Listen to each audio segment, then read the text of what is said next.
Simon. Sit.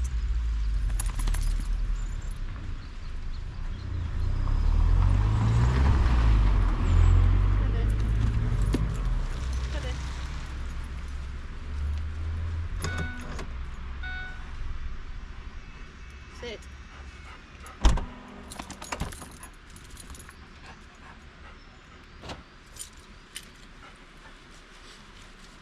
Please.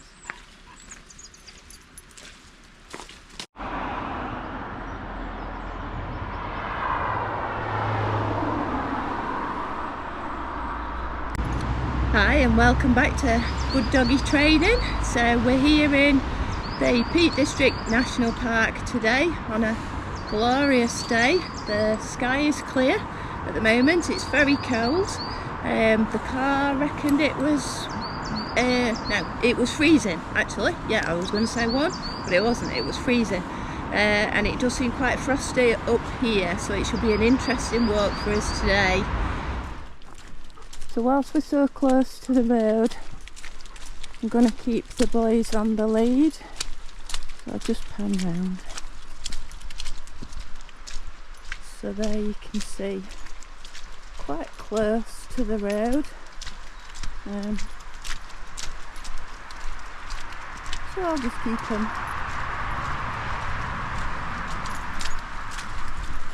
on the lead for a minute.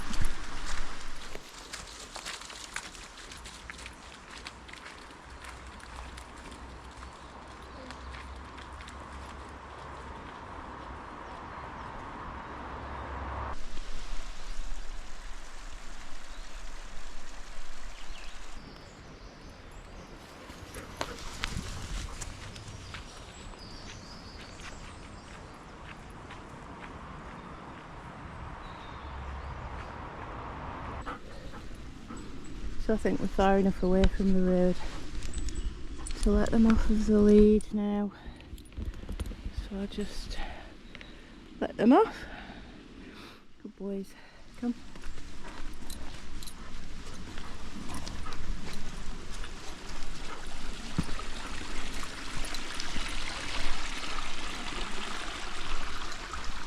Ooh, look at this.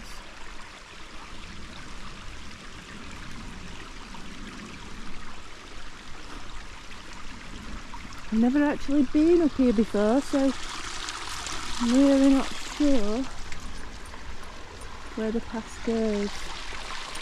And this has obviously had so much water down it recently. I spy a path through there. Okay, up here boys.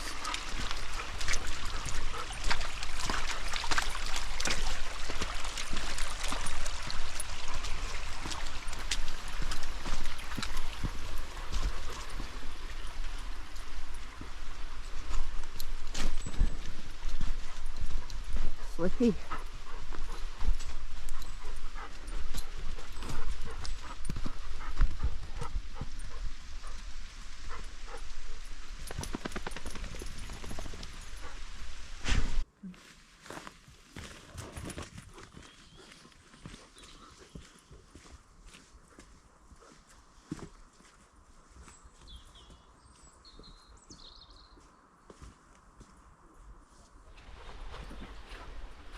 So regular visitors to the channel will know that I'm currently doing a series on my puppy, Thomas.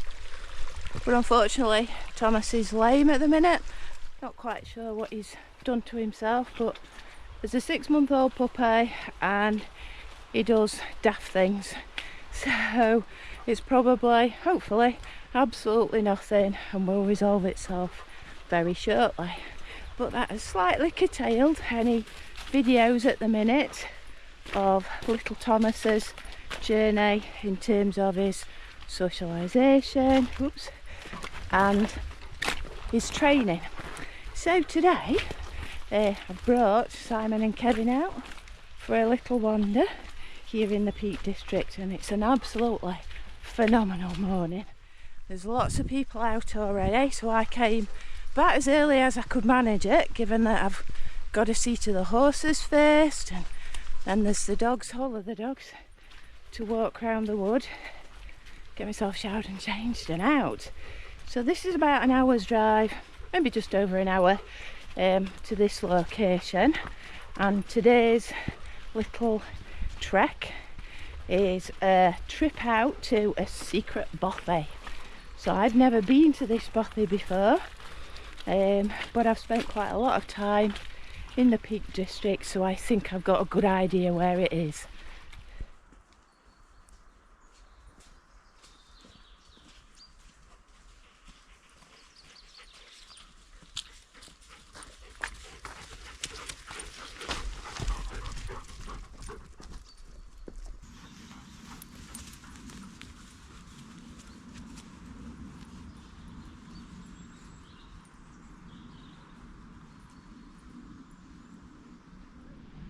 So there's quite a lot of people out already, little party up ahead, so I'm probably just going to hang around and let them get further ahead of me.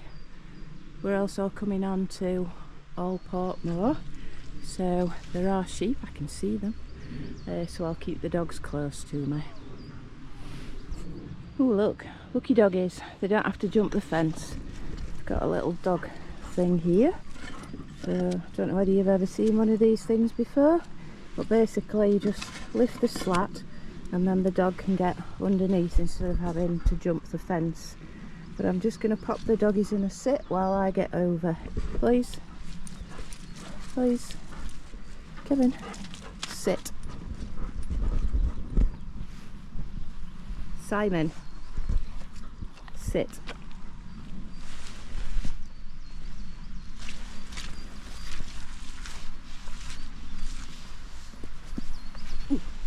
Slippy, because it's a little bit frosty this morning. There they are. So I'm just taking care because we don't want any accidents with the dogs or frankly with me. Sit. Boys. One dog, two dogs. Make sure it goes back down because that's what keeps the sheep in. And off we go. Simon!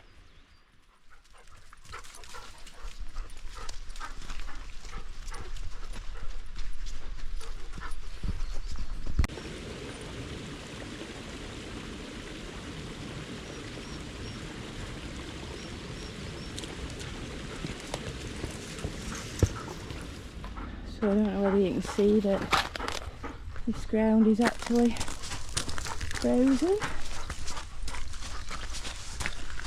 so it is quite difficult to navigate. Not that the boys have any trouble. Kevin.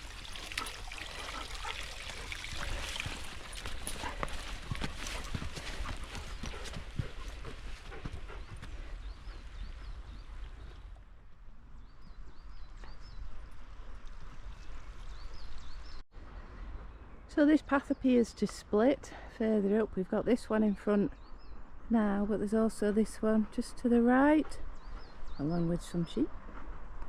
So I am just going to check OS maps and make sure that I'm on the right path.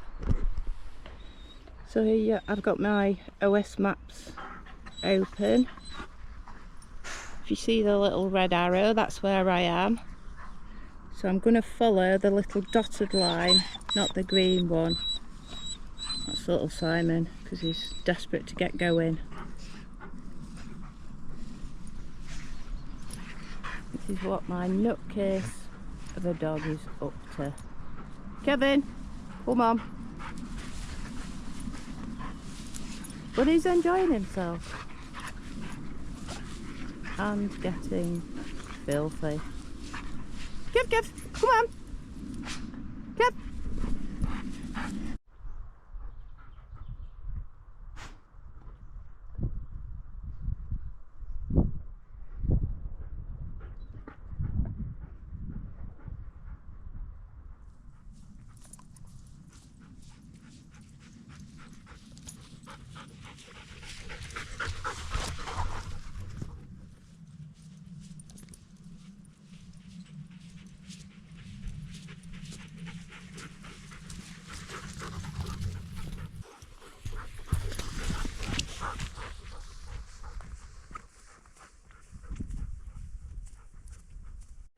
Folks that are regular visitors to my channel will know that I'm always going on about it's not about walks, it's about training and opportunities.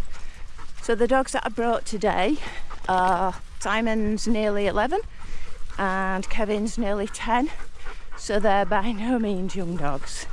They're fully trained. Now they used to work, but they don't really work anymore. So they are the ones who enjoy the lovely little walks like today. So this is when having a lovely well-trained dog means that you can do so much more. If they're well trained, well behaved, obedient, they get more freedom. Like my two boys have been off the lead now for half an hour. We've had some people come past us. Don't need to put them on the lead because I can just ask them to sit and they'll sit while people walk past, because let's face it, not everybody likes dogs, not everybody likes big dogs. So I pop them in the sit while people pass and then we walk on again. So because I've told them to stay close to me because there's some sheep around, they stay close to me and I more or less leave them to it. They know the drill, they know that that's what they're doing, and I don't have to keep telling them all the time, which is fabulous because I can enjoy this magnificent scenery on a lovely morning. Fabulous.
My first glimpse of the Bothy. Perhaps can't see that up there, but there's some people ahead of me. They're going to make it before me.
So on OS maps this is marked as a shooting cabin.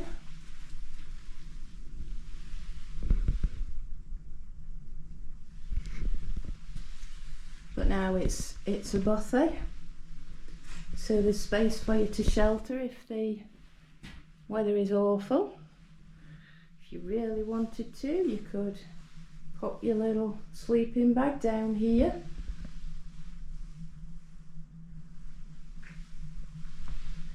I must admit I prefer a little bit of luxury with a proper bed. But if that's your thing, then this would be an amazing spot on such a lovely day.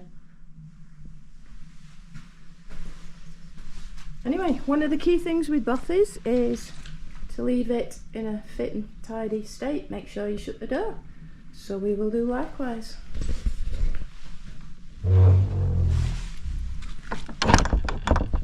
Make sure it's shut. Don't want the sheep in there.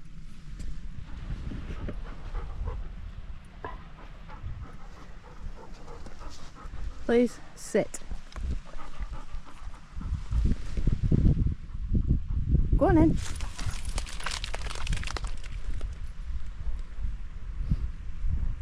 So they've been really good so far. We've been out for an hour and a half and they've stayed with me.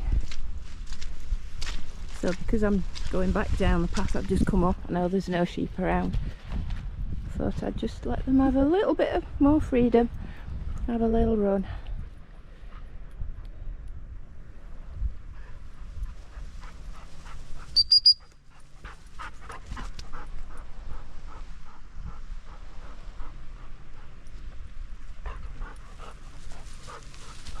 Okay.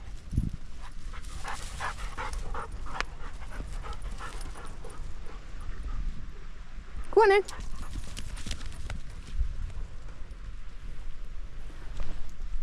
So I have a principle of they get called back on a frequent basis anyway. And there you saw. They were quick to come back, which is fabulous. And it actually means that they do more mileage if you keep calling them back and sending them off again.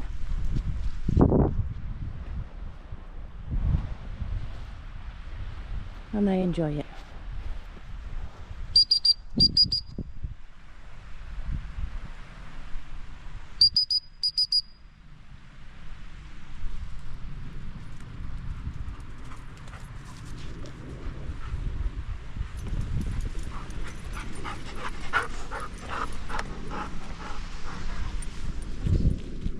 Good lad.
Good lad, Kev.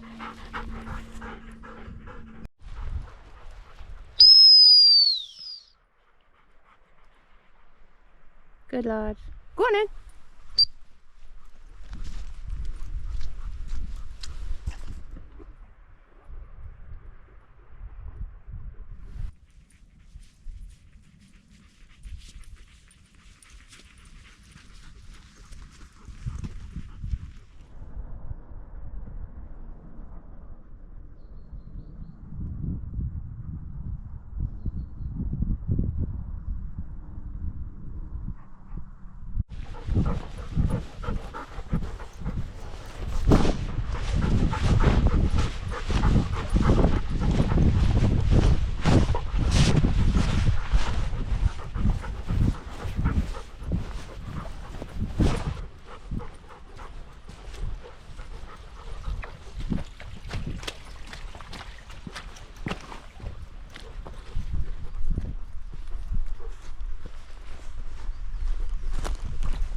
So I'd assume this is a landslip. Looking at the state of things. Isn't that wet? Won't surprise me.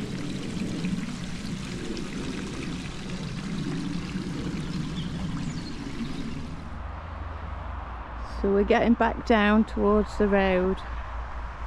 So I'm just going to pop the leads on.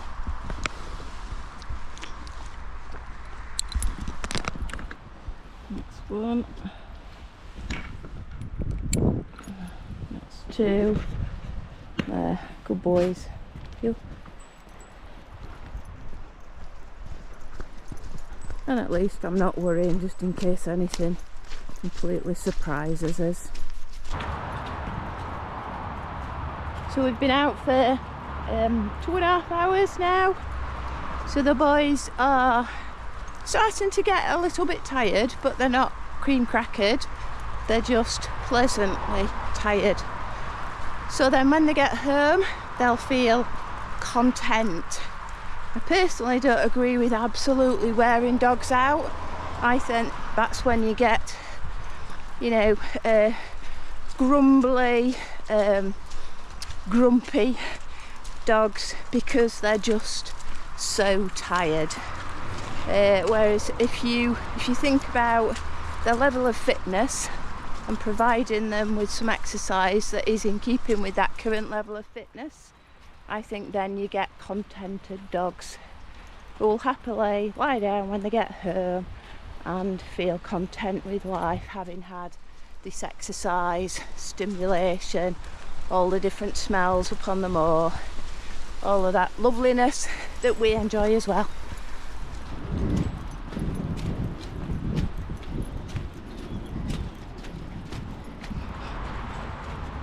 If you've enjoyed watching this video, please do give us a like and make sure you subscribe to the channel. That way we know that we're providing the sorts of content that you're interested in, that you find helpful. Leave us a comment if there's anything that you'd like me to cover, any sort of aspects of dog training or life with dogs, you know, anything like that, how to cope with very noisy traffic, you know, anything, just let us know. Anyway, so from us, from a lovely Peak District National Park today, I'll say cheerio and I'll see you in the next one. Bye bye.